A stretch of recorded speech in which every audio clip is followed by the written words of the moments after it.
গেল বছরের 11ই মার্চকে চিরকাল স্মরণ করবে বিশ্ব।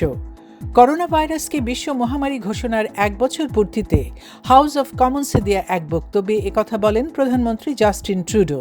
তিনি আরও জানান, বিশ্বব্যাপী 2.5 মিলিয়ন মানুষের মৃত্যু হয়েছে, এর মধ্যে 22,000-এর বেশি কানাডিয়ান।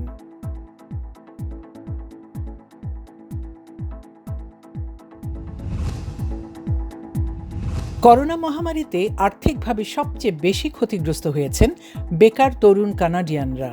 এই তথ্য প্রকাশ করেছে ইপসস। এতে বলা হয়, গেল 1 বছরে অর্ধেক তরুণেরই আর্থিক অবস্থার কোনো উন্নতি হয়নি। এদিকে 18 থেকে 34 বছর বয়সী 42% উদ্যোক্তা জানিয়েছেন, গেল বছর ধরে চরম আর্থিক অচলাবস্থায় রয়েছেন তারা।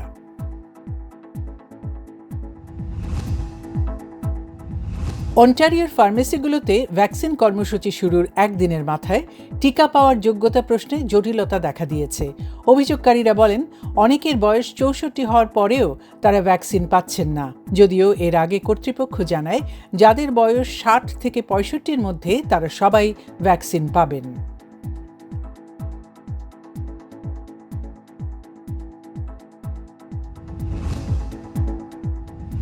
করোনার দাপট না কাটতেই নতুন মহামারীর আশঙ্কা করছেন বিশেষজ্ঞরা।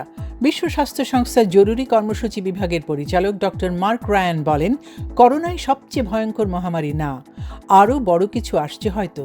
তিনি বলেন, আরও ভয়ঙ্কর মহামারীর জন্য সবাইকে প্রস্তুত থাকতে হবে।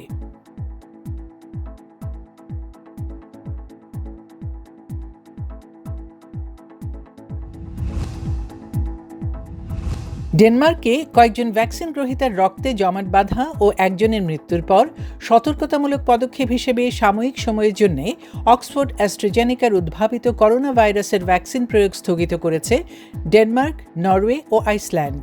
যদিও ইউরোপীয় ইউনিয়নের ঔষধ সংস্থা জোর দিয়ে বলে আসছে, ভ্যাকসিন নেওয়ার কারণে রক্ত জমাট বাঁধার কোনো ইঙ্গিত পাওয়া যায়নি।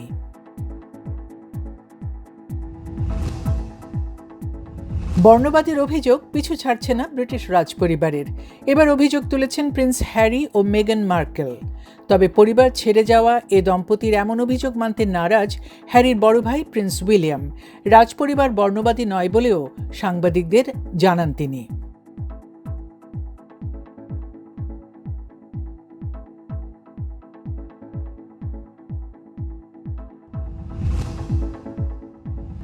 মিয়ানমারের জান্তা প্রধানের 2 সন্তানের ওপর নিষেধাজ্ঞা আরোপ করেছে যুক্তরাষ্ট্র।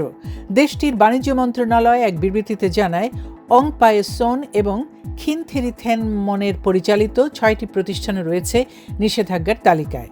এছাড়া মিয়ানমারের সামরিক সরকারের বিরুদ্ধে ভবিষ্যতে আরও কঠোর পদক্ষেপ গ্রহণ করতে পারে বাইডেন প্রশাসন।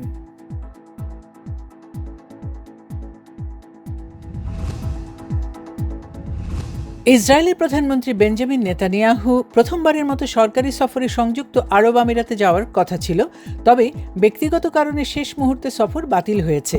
এই সংবাদ প্রকাশ করেছে মিডল ইস্ট আই। এই সফর সফল হলে এটাই হতো ইতিহাসে প্রথম কোনো ইসরায়েলি সরকার প্রধানের রাষ্ট্রীয় সফরে আমিরাত সফরের রেকর্ড।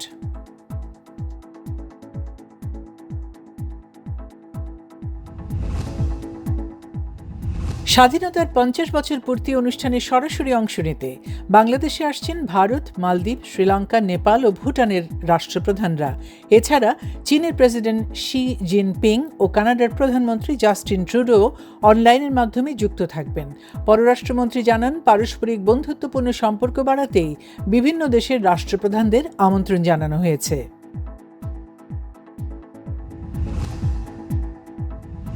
আর্জেন্টাইন ফুটবল কিংবদন্তি দিয়াগো মারাদোনাকে হত্যা করা হয়েছে এমন অভিযোগ করে অপরাধীদের শাস্তির দাবিতে বিক্ষোভ করেছেন তার ভক্তরা। বিভিন্ন প্ল্যাকার্ড হাতে বুয়েনোস আইরেসের ঐতিহাসিক স্মৃতিস্তম্ভ ওবেলিসিকোতে জড়ো হন হাজারো মানুষ। এদিকে মৃত্যুর কারণ এবং চিকিৎসা অবহেলা আছে কিনা সে বিষয়ে এখনও তদন্ত করছে সরকার।